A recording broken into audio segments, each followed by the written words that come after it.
What if a single photograph could unravel a century-old secret? What if beneath the surface of a seemingly ordinary family portrait lay evidence of courage, rebellion, and a truth so powerful it was hidden for generations? In 2019, art conservators at the Smithsonian Institution made a discovery that would shake the foundations of American history. During the routine restoration of an 1875 family photograph, they uncovered something that had been deliberately concealed for over 140 years. This is the story of that discovery and the remarkable woman whose silent act of defiance echoed through time.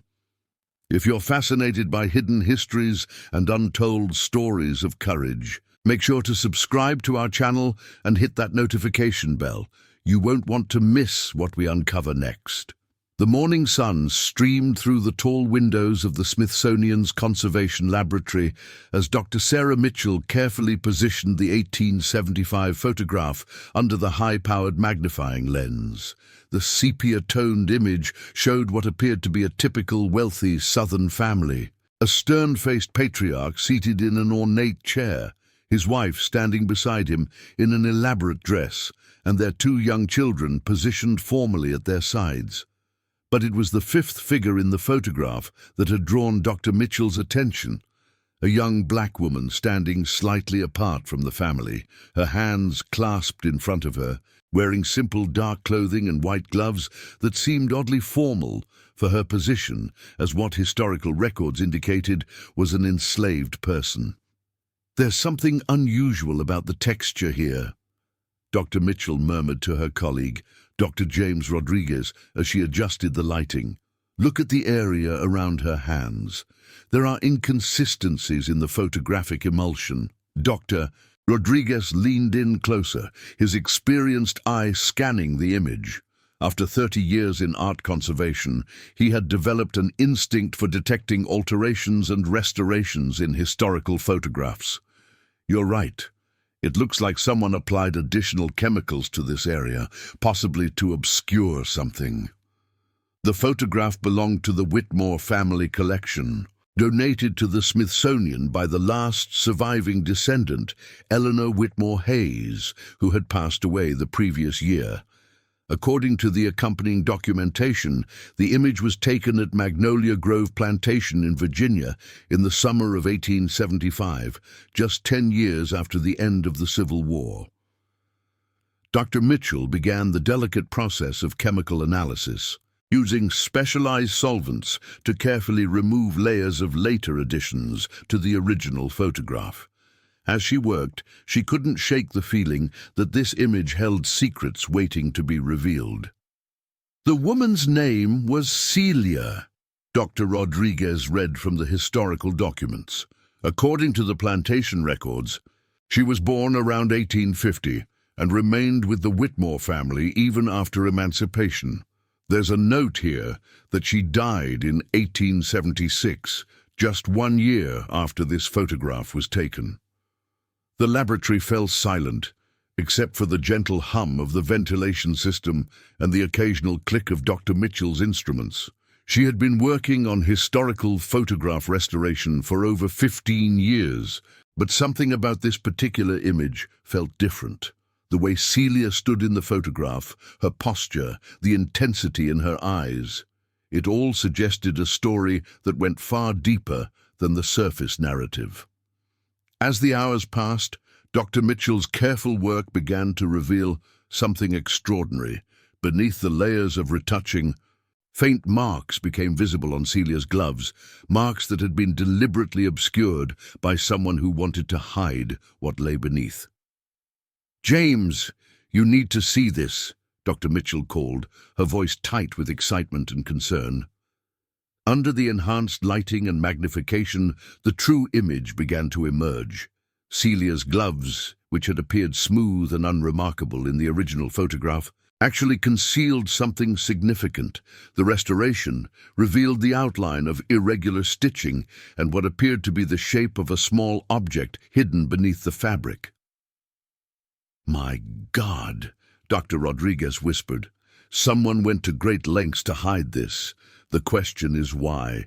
Dr. Mitchell carefully documented each stage of the restoration process, photographing the image under different lighting conditions and wavelengths. The object beneath Celia's gloves became more distinct with each technique they employed. It was clearly metallic, small enough to be concealed in her palm and deliberately sewn into the fabric of her gloves. "Look at her expression," Dr. Rodriguez observed, studying Celia's face in the photograph. "She's not looking at the camera like the others. Her gaze is slightly off to the side, almost as if she's looking at something or someone specific." Dr. Mitchell nodded, noticing the same detail. "And her posture. She's standing apart from the family, but not in a subservient way. There's something almost defiant about her stance." As they continued their analysis, more details emerged. The stitching on Celia's gloves was clearly visible under magnification, and it was evident that it had been done by hand, carefully and deliberately. This wasn't a repair or a decorative element. It was a deliberate concealment. "We need to understand more about the Whitmore family," Dr. Mitchell said, making notes in her research journal. "And we need to find out everything we can about Celia. Something tells me this photograph is just the beginning of a much larger story." Dr. Mitchell spent the next several days meticulously documenting her findings and researching the Whitmore family history. What she discovered painted a complex picture of a family caught between the old world of slavery and the new reality of Reconstruction-era America. Colonel Marcus Whitmore, the patriarch in the photograph, had been a prominent plantation owner before the Civil War. Unlike many of his contemporaries, he had managed to maintain much of his wealth after the war's end, adapting his business to the new economic realities. However, the historical records revealed troubling inconsistencies in his story.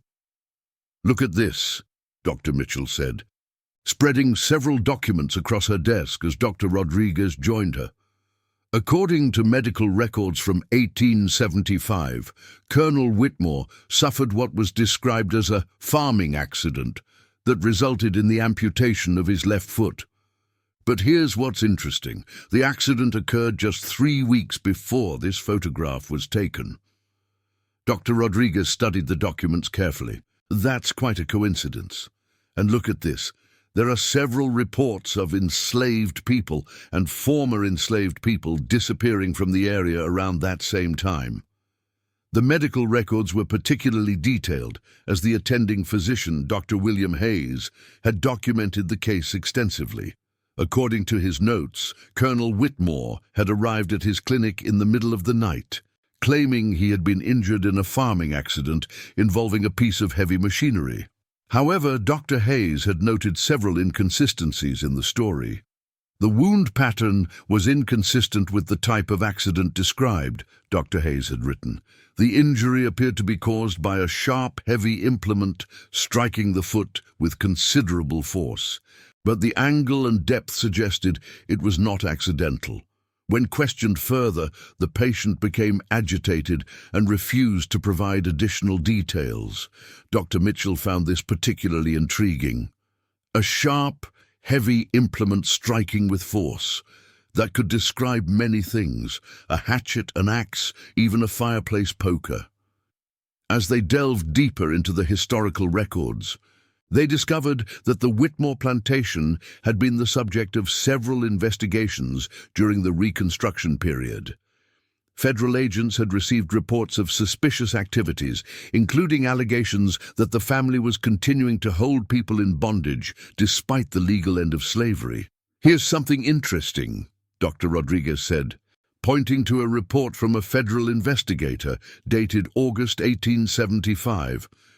Agent Thomas Crawford reported that during his investigation of the Whitmore plantation, several witnesses claimed that people were being held against their will, but when he arrived to investigate, no evidence could be found. He noted that the family seemed to have been warned of his arrival. The report went on to describe how Agent Crawford had interviewed several former enslaved people in the area, many of whom spoke of a network that helped people escape from situations where they were being held illegally. However, none would provide specific details, citing fear of retribution. Dr. Mitchell began to piece together a timeline of events. The federal investigation had begun. In July 1875, Colonel Whitmore's injury had occurred in early August. The photograph had been taken in late August. And according to the records, Celia had died in February 1876, just 6 months later. "The timing is too coincidental," she observed. "Something significant happened during that period, and I think Celia was at the center of it." And the more they researched, the more questions arose. Why had Celia remained with the Witmore family after emancipation when so many others had left? What was she hiding under her gloves? And what connection, if any, did it have to Colonel Whitmore's mysterious injury? Dr. Mitchell decided to employ advanced imaging techniques to reveal more details about what Celia had concealed. Using infrared photography and digital enhancement, she was able to create a clearer picture of the object hidden beneath the gloves. "It's definitely metallic," she observed, studying the enhanced images. "Small, maybe 2 inches long. The shape is distinctive. It looks like a key." The revelation sent chills through both researchers. In the context of slavery and the antebellum South, keys held profound significance. They represented access, control, and most importantly, the power to lock and unlock, whether doors, chains, or secrets. Dr. Rodriguez began searching through the Whitmore family papers for any mention of keys or locks that might be significant. What he found in a letter dated August 1875, just 1 month after the photograph was taken, made their discovery even more compelling. The letter, written by Colonel Whitmore to his brother in Richmond, contained a cryptic passage. "The matter we discussed has been resolved. The key to our troubles has been permanently secured, and I believe we can move forward without fear of exposure. My injury, though painful, was a small price to pay for our family's continued prosperity and reputation." "The key to our troubles," Dr. Mitchell repeated slowly. "Do you think he's speaking literally or metaphorically?" "Given what we've found in the photograph, I'm beginning to think it might be both," Dr. Rodriguez replied grimly, but their research revealed even more disturbing details. In the Whitmore family correspondence, they found references to special arrangements with local law enforcement and understanding with certain federal officials. It became clear that the family had been using their wealth and influence to avoid serious investigation of their activities. One letter, dated September 1875, from Colonel Whitmore to a business associate in Charleston, was particularly revealing. "The recent unpleasantness has been resolved, though not without cost. The girl who caused us such trouble will no longer be a concern, and the evidence she thought she possessed has been neutralized. We can proceed with our arrangements as planned." Dr. Mitchell felt a chill as she read these words. The girl who caused us such trouble. Could this be referring to Celia? And what evidence had she possessed that was so threatening to the Whitmore family? Determined to uncover the full truth, Dr. Mitchell and Dr. Rodriguez expanded their research beyond the Whitmore family papers. They contacted local historical societies, searched through newspaper archives, and even reached out to genealogists who specialized in tracing the histories of enslaved families. Their breakthrough came from an unexpected source, the diary of Dr. William Hayes, the same physician who had treated Colonel Whitmore's injury. Dr. Hayes had kept detailed records not just of his medical practice, but of his observations about the social and political climate of Reconstruction-era Virginia. In an entry dated September 1875, Dr. Hayes wrote, "Treated a young colored woman today, approximately 25 years of age, who bore extensive scarring on her hands and wrists. She claimed the injuries were from kitchen work, but the pattern of scarring suggests restraints or shackles. Most disturbing was her insistence that she could not remove her gloves, even for examination. When I pressed the matter, she became extremely agitated and fled my office. I fear there are still horrors being perpetrated in this post-war period that we are only beginning to understand. The description matched Celia perfectly, and the timing aligned with the period just after the photograph was taken, but Dr. Hayes's diary contained even more revealing information. October 1875. The young woman returned today, this time accompanied by a white woman who identified herself as Mrs. Elizabeth Morrison, a teacher from the North. Mrs. Morrison explained that she was part of an organization working to document ongoing abuses against former enslaved people. The young woman, who gave her name as Celia Freeman, finally agreed to remove her gloves for examination. Dr. Mitchell's heart raced as she read the next entry. What I discovered beneath those gloves will haunt me for the rest of my days. Not only were there extensive scars from shackles and restraints, but sewn into the fabric of the gloves themselves was a small iron key. Miss Freeman explained that this key was evidence of crimes being committed by her former enslavers, and that she had hidden it in this manner to ensure it would not be discovered and destroyed. The diary went on to describe how Celia had revealed to Dr. Hayes and Mrs. Morrison that she had been documenting illegal activities at the Whitmore plantation for months. She had been secretly copying documents, recording conversations, and gathering evidence of the family's continued involvement in human trafficking. Miss Freeman is remarkably intelligent and literate, Dr. Hayes had written. She explained that she had learned to read and write in secret and had been using these skills to document the crimes she witnessed.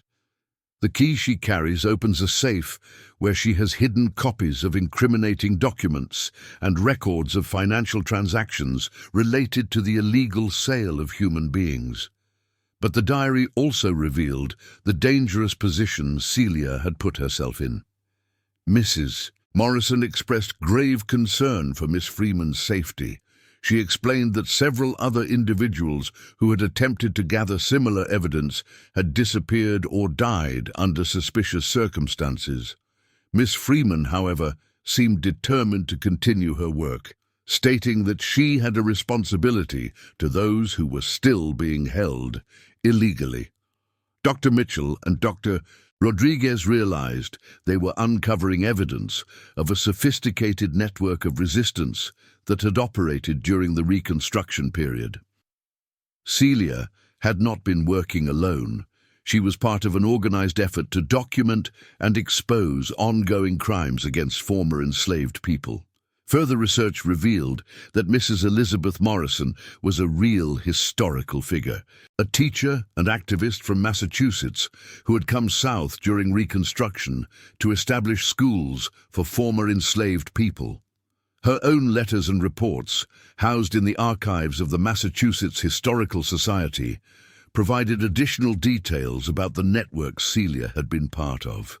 In a report dated November 1875, Mrs. Morrison wrote to her supervisors in Boston, "The situation here is far more dire than we initially understood. Despite the legal end of slavery, many families are being held in conditions that differ little from bondage. We have documented cases of kidnapping, forced labor, and the illegal sale of individuals. Our local contacts, including a remarkable young woman named Celia Freeman, have been gathering evidence at great personal risk." The report went on to describe the sophisticated methods being used to conceal these crimes. The perpetrators have adapted to the new legal reality by creating elaborate schemes involving false debt contracts, fraudulent apprenticeships, and coerced labor agreements. They maintain the appearance of legality while continuing to profit from human bondage. Mrs. Morrison's reports also revealed the extent of the network that was working to expose these crimes. "We have established contacts throughout Virginia, North Carolina, and South Carolina. Our network includes former enslaved people, sympathetic white allies, and even some federal officials who are committed to enforcing the law. However, we face significant opposition from local authorities who are either complicit in these crimes or intimidated by those who commit them." Dr. Mitchell began to understand the true scope of what Celia had been involved in. She wasn't just documenting crimes at the Witmore plantation. She was part of a larger intelligence network that was working to expose systematic violations of federal law throughout the South. But the documents also revealed the dangers this network faced. Mrs. Morrison's final report, dated January 1876, contained an ominous warning. "Several of our contacts have reported threats and intimidation. Miss Freeman, in particular, has expressed concern that her activities have been discovered. We have advised her to leave the area immediately, but she insists on completing her documentation of evidence she believes will be crucial to prosecuting the Whitmore family." Dr. Mitchell felt a growing sense of dread as she realized that Celia's death in February 1876 had occurred just weeks after this warning was issued. Using the most advanced restoration techniques available, Dr. Mitchell was finally able to create a clear image of what Celia had hidden beneath her gloves. The key was small and ornate, with distinctive markings that suggested it was not a common household key, but something more specialized. "It's a safe key," Dr. Rodriguez observed, comparing the image to examples from the period. "The design is consistent with personal safes manufactured in the 1860s and 1870s. See these markings here? They indicate it was made by the Mosler Safe Company, which was one of the premier manufacturers of the time." The implications were staggering. If Celia had hidden a safe key, what had she been protecting? And why had she gone to such lengths to conceal it, even binding it to her hand beneath her gloves? Dr. Mitchell contacted the Mosler Safe Company's historical archives and discovered that they had maintained detailed records of their sales, including the serial numbers of keys and the locations where safes had been delivered. After weeks of research, they found a match. Safe number 1847 VA23 was delivered to Magnolia Grove Plantation in June 1867, the archivist informed Dr. Mitchell over the phone. It was a medium-sized personal safe, designed for storing documents and valuables. The purchase was made by one Marcus Whitmore. The safe had been delivered just 2 years after the end of the Civil War, during the early years of Reconstruction. Dr. Mitchell realized that Colonel Whitmore had likely purchased it to secure important documents and valuables during a period of significant social and economic upheaval. But how had Celia obtained the key, and what had she done with it? The answer came from an unexpected discovery in the basement of the Virginia Historical Society. Among a collection of uncatalogued documents, researchers found a bundle of papers that had been sealed and marked "Property of C. Freeman," to be opened only upon proof of identity. Celia Freeman. The surname suggested that she had indeed claimed her freedom after emancipation, despite remaining with the Whitmore family, and the sealed papers, when finally opened with proper legal authorization, revealed the truth that had been hidden for nearly 150 years. The bundle contained dozens of documents in Celia's careful handwriting, including detailed records of illegal activities at the Whitmore plantation and copies of incriminating correspondence. But most shocking of all was Celia's own account of how she had obtained the safe key. March 1875, she had written, "Colonel Whitmore has grown careless in his confidence that he is beyond the reach of the law. Tonight, while serving dinner to him and his business associates, I overheard them discussing their plans to expand their operations. They spoke openly of acquiring new inventory and establishing new markets in language that made their meaning clear. Celia's account revealed that she had been systematically gathering intelligence for months, using her position as a domestic worker to observe and document the family's activities. "They see me as invisible," she wrote, "a piece of furniture that moves through their rooms without being noticed. They do not realize that I understand every word they speak, that I can read every document they leave carelessly about, and that I remember every detail of their conversations." The key, according to Celia's account, had been obtained during a moment of opportunity that arose from Colonel Whitmore's own carelessness. April 1875. The colonel was entertaining guests from Charleston tonight, and their conversation grew heated over brandy. In his agitation, he spilled wine on his vest and retired to his study to change. In his haste, he left his keyring on the desk.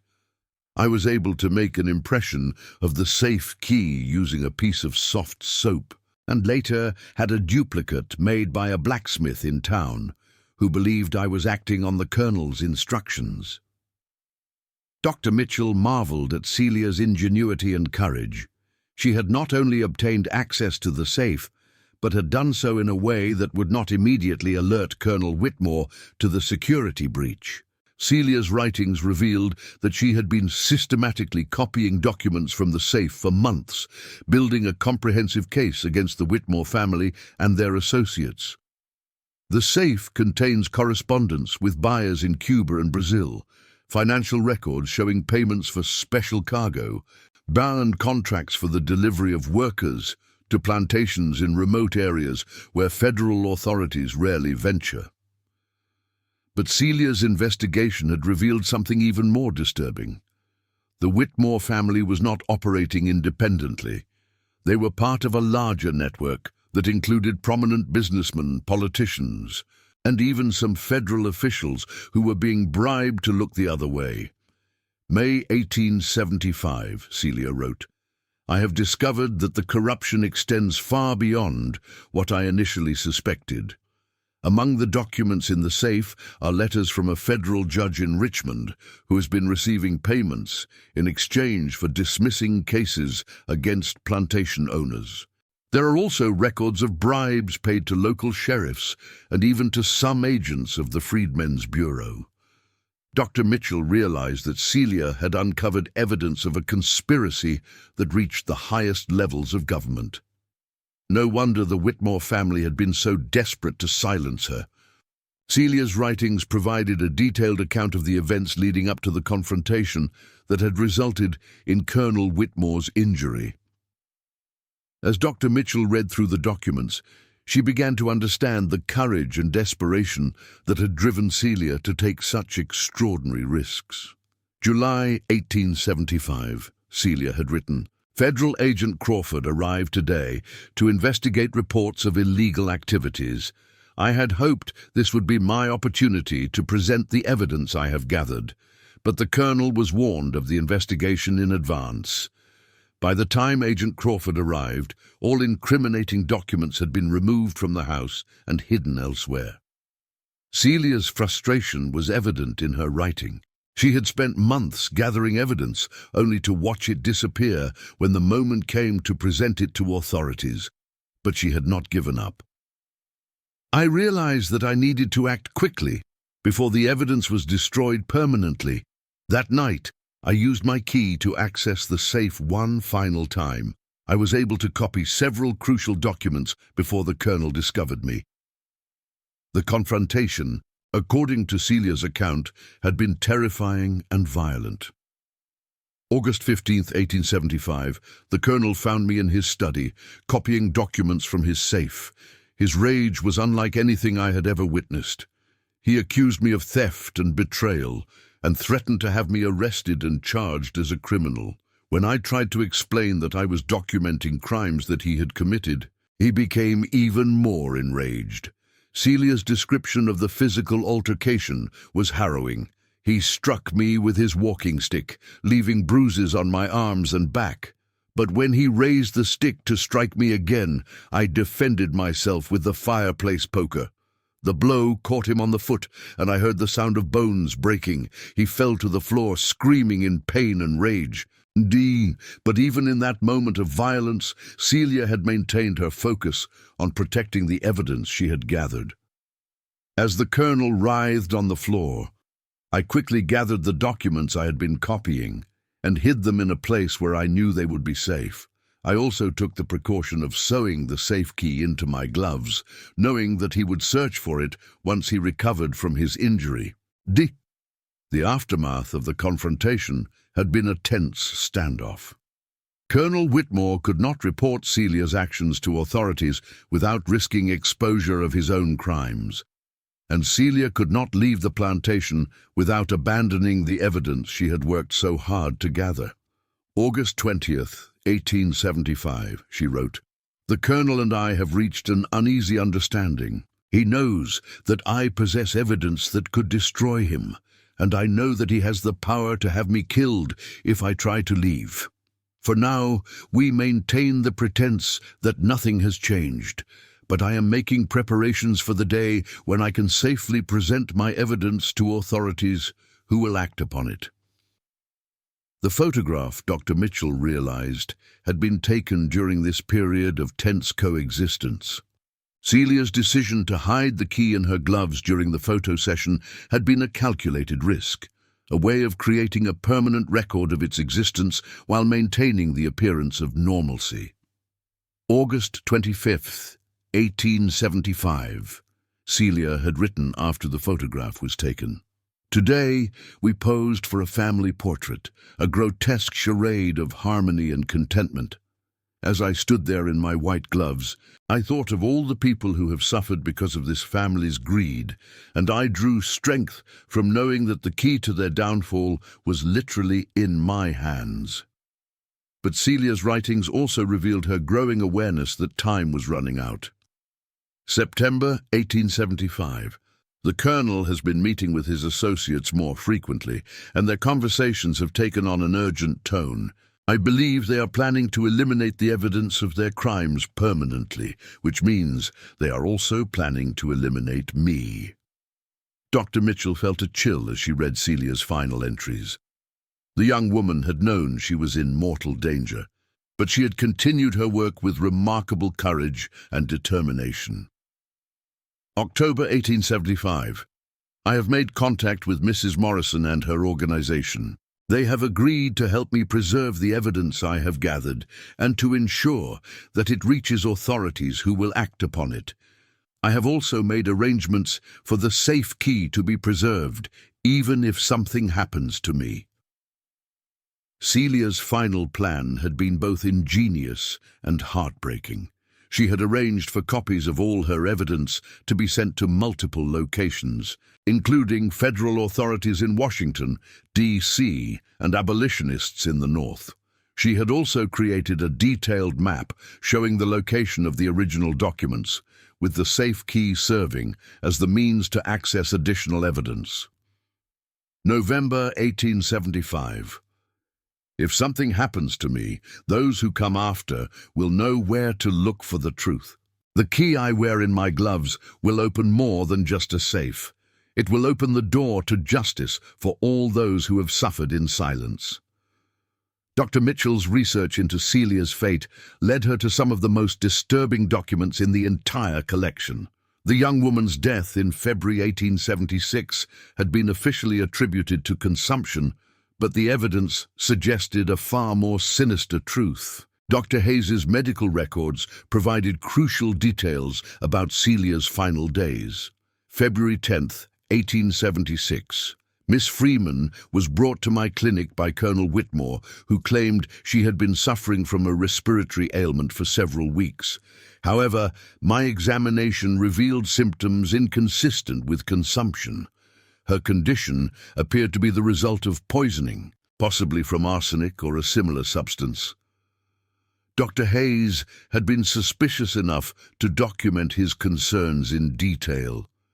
The patient's symptoms including severe abdominal pain, vomiting, and neurological effects, are characteristic of heavy metal poisoning.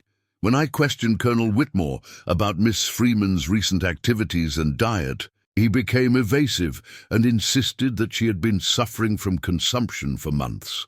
But Dr. Hayes had not been the only one to suspect foul play. Mrs. Morrison's correspondence from this period revealed that she had been trying desperately to arrange for Celia's safe passage out of Virginia. February 5th, 1876. Mrs. Morrison had written to her supervisors in Boston. Miss Freeman has sent word that her situation has become critical. She believes her activities have been fully discovered and that her life is in immediate danger. We are making arrangements to extract her from the area, but she insists on completing one final task before she leaves. That final task, according to Celia's own writings, had been to ensure that the evidence she had gathered would survive even if she did not. February 8th, 1876. I have hidden copies of all documents in multiple locations, and I have provided detailed instructions for their recovery to Mrs. Morrison and her associates. The original safe key remains sewn into my gloves, but I have also created additional keys and hidden them where they can be found by those who know where to look. Celia's final entry was both a testament to her courage and a heartbreaking acknowledgement of her fate. February 12th, 1876. I know that my time is short. The Colonel has been watching me constantly, and I have noticed a bitter taste in my food that was not there before. But I am not afraid. I have done what I came to do, and the truth will survive even if I do not. Dr. Mitchell discovered that Celia had indeed succeeded in preserving her evidence. In the days following her death, Mrs. Morrison and her associates had retrieved documents from multiple hiding places around the plantation and the surrounding area. These documents had been forwarded to federal authorities and had eventually led to a series of investigations and prosecutions. However, the full scope of Celia's achievement had been deliberately obscured by those who wanted to minimize the scandal. The Witmore family had used their wealth and influence to limit the damage, and many of the prosecutions had resulted in minimal sentences or had been quietly dropped. But Celia's legacy had lived on in other ways. The network she had been part of continued to operate throughout the 1870s and 1880s, helping hundreds of people escape from situations of illegal bondage and bringing numerous criminals to justice. Dr. Mitchell found records showing that the evidence Celia had gathered had been used in dozens of cases over the following decades. Her meticulous documentation had provided prosecutors with the detailed information they needed to build successful cases against human traffickers and corrupt officials. She was more than just a victim or even a hero. Dr. Mitchell reflected as she completed her research. She was a sophisticated intelligence operative who used her position and her remarkable intellect to expose systematic crimes and corruption. Her work saved countless lives and helped bring justice to those who thought they were beyond the reach of the law. And then the safe key that Celia had hidden in her gloves was eventually found during the restoration of the old Whitmore plantation house in 1923. Workers discovered the hidden safe behind a false wall in the library, and when it was finally opened, it contained additional evidence that had been overlooked during the original investigations. Among the contents were financial records showing the full extent of the Whitmore family's illegal activities, correspondence with co-conspirators throughout the South, and most remarkably, a letter from Celia herself, addressed to whoever finds this evidence. If you are reading this, Celia had written, then my work has succeeded. The truth has survived, and justice may finally be served. I hope that future generations will remember not just the crimes that were committed, but the courage of those who risked everything to expose them. Dr. Mitchell's discovery had not only revealed a hidden truth about one photograph, but had also uncovered a remarkable story of resistance, courage, and justice that had been deliberately obscured for generations. As word of her findings spread through the academic community, other researchers began to investigate similar cases throughout the South. The Celia Freeman case, as it came to be known, opened up an entirely new field of historical research focused on the sophisticated networks of resistance that had operated during the Reconstruction period. Scholars discovered that Celia had not been unique. There had been dozens, perhaps hundreds, of individuals who had risked their lives to document and expose ongoing crimes against former enslaved people. Dr. Mitchell was invited to present her findings at conferences around the world, and her research became the foundation for a new understanding of the Reconstruction era. We've always known that the end of slavery didn't immediately end all forms of bondage, she explained to audiences.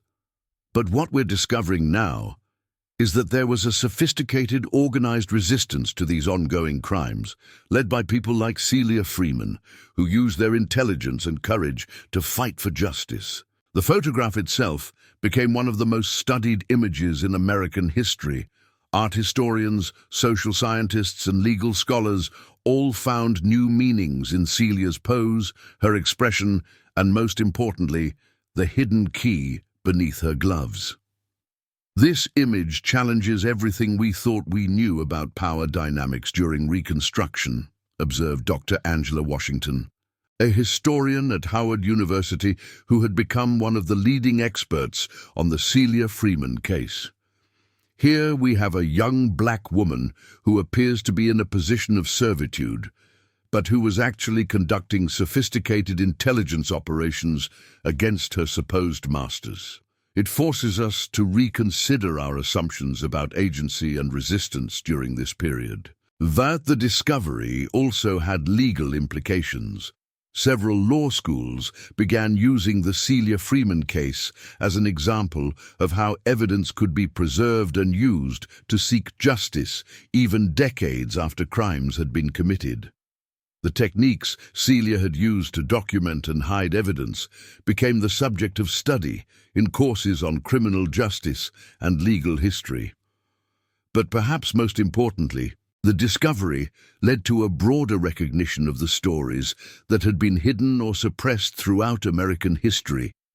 Museums and historical societies across the country began re-examining their collections, looking for other examples of hidden truths waiting to be uncovered. The Smithsonian established the Celia Freeman Research Initiative, dedicated to uncovering and preserving the stories of individuals who had fought for justice during the Reconstruction era. The initiative provided funding for researchers, supported community historians, and worked to ensure that these stories were included in educational curricula. Celia Freeman's story reminds us that history is not just about the powerful and the famous, explained Dr. Mitchell during the initiative's launch ceremony. It's about ordinary people who did extraordinary things, often at great personal cost, to make the world more just.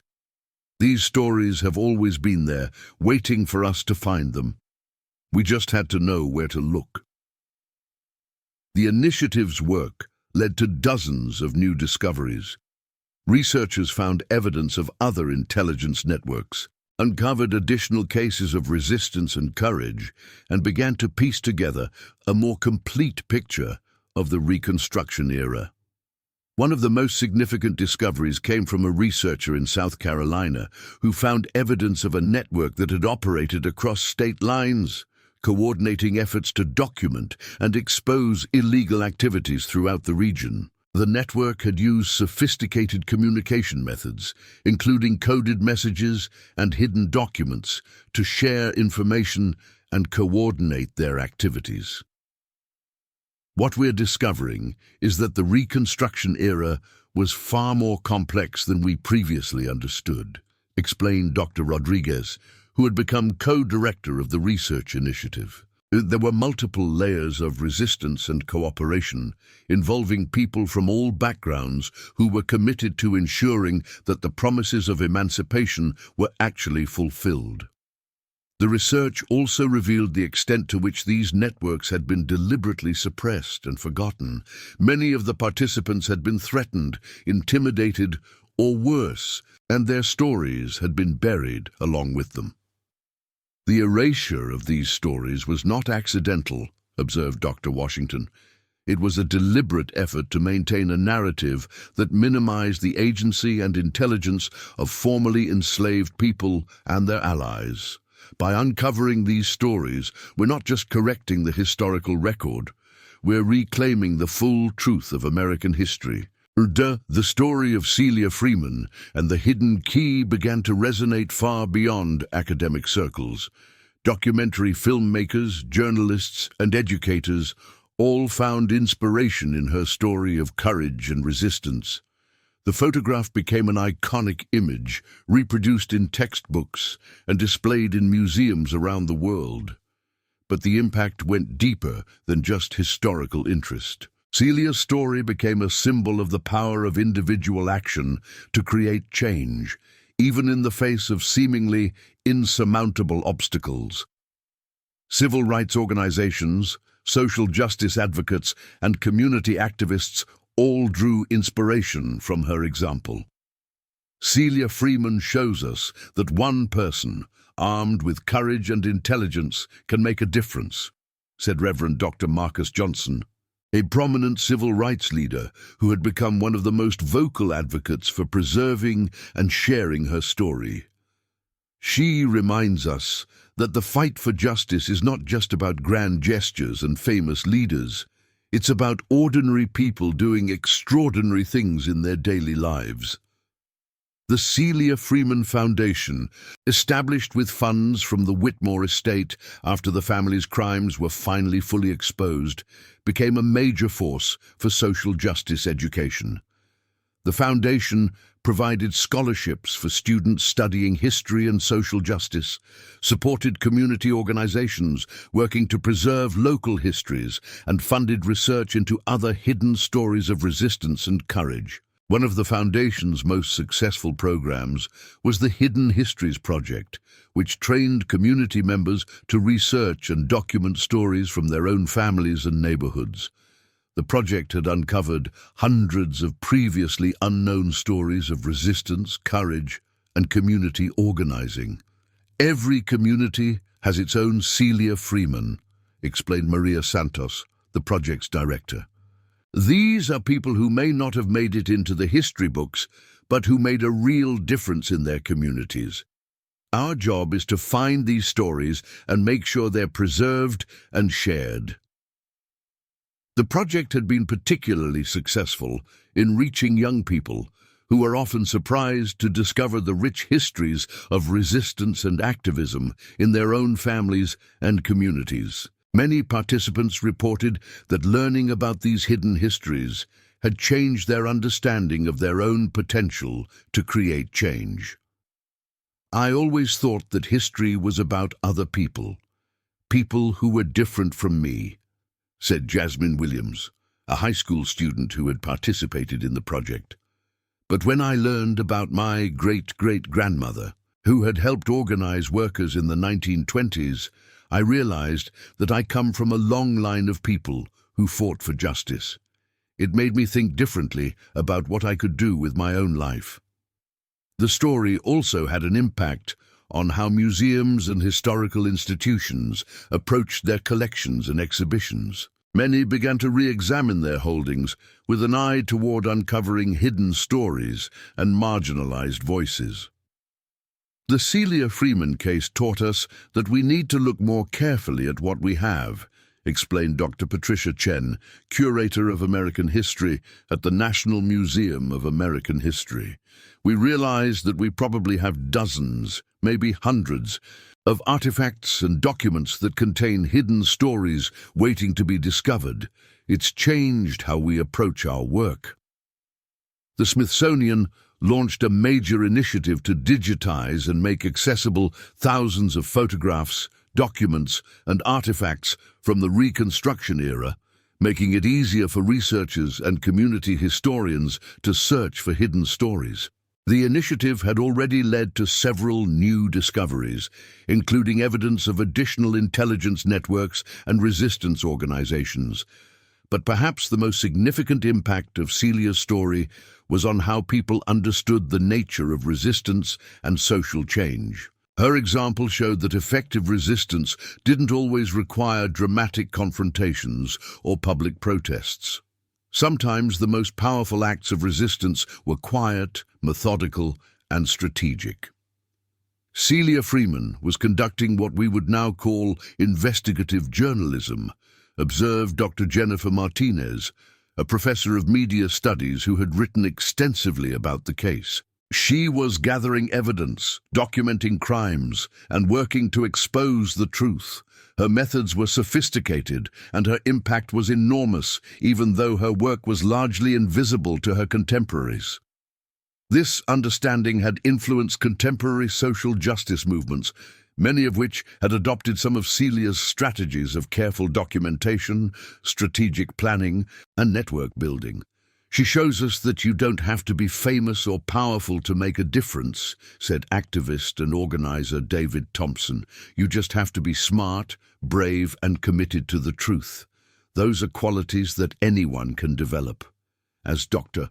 Mitchell carefully placed the restored photograph in its new display case at the National Museum of African American History and Culture, she reflected on the extraordinary journey that had led to this moment.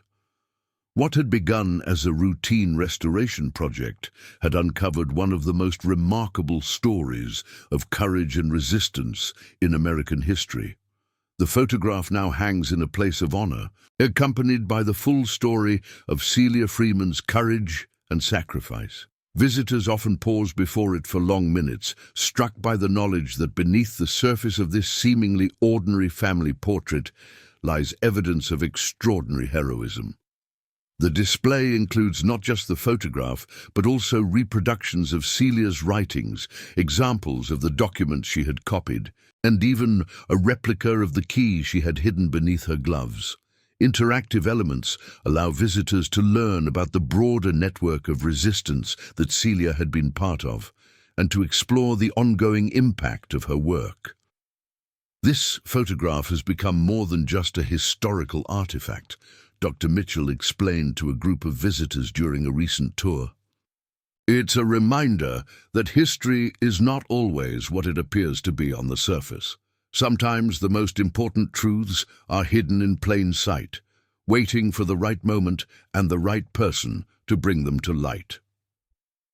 The Whitmore family's reputation, carefully maintained for generations, was finally revealed for what it truly was. The family's remaining assets were used to establish reparations funds for the descendants of those who had been victimized by their crimes. But more importantly, Celia Freeman's name was restored to history, her courage recognized, and her legacy preserved for future generations. The discovery had also led to a broader reckoning with the hidden histories of the Reconstruction era. Scholars, educators, and community historians had worked together to uncover and preserve hundreds of similar stories, creating a more complete and accurate understanding of this crucial period in American history. Celia Freeman's story is not just about one woman's courage, Dr. Mitchell had written in her final report. It's about the power of truth to transcend time and the responsibility we all have to ensure that hidden histories are finally told. Her story reminds us that even in the darkest times, individuals can make a difference, and that sometimes the most powerful acts of resistance are those that remain hidden until the world is ready to hear them. The key that Celia had hidden beneath her gloves had indeed unlocked something profound, not just a safe, but a story of resistance, courage, and the enduring power of truth to overcome even the most determined efforts to suppress it.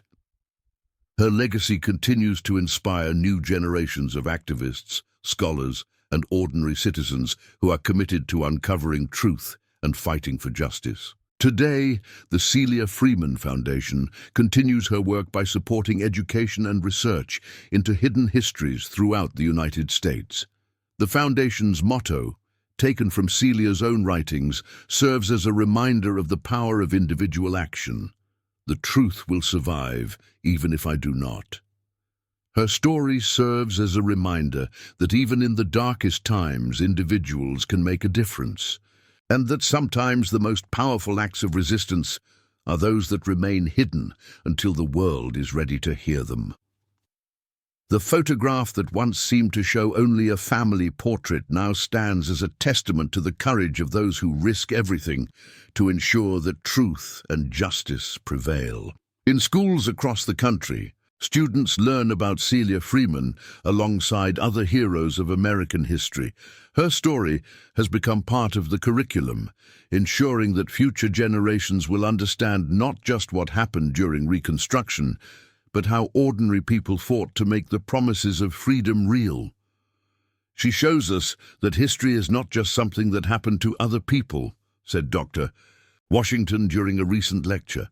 It's something that we all participate in every day through the choices we make and the actions we take. Celia Freeman chose to risk everything for truth and justice. The question for each of us is, what will we choose?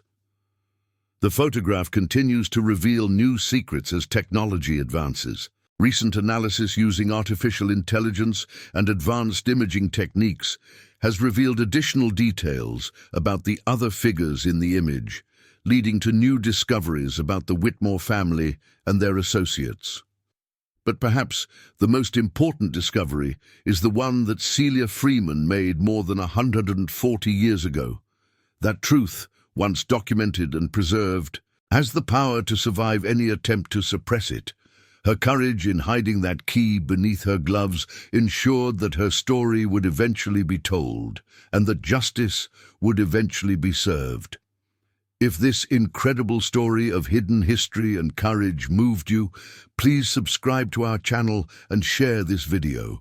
There are countless untold stories waiting to be discovered, and together we can ensure they're never forgotten again. What hidden truths do you think are still waiting to be uncovered?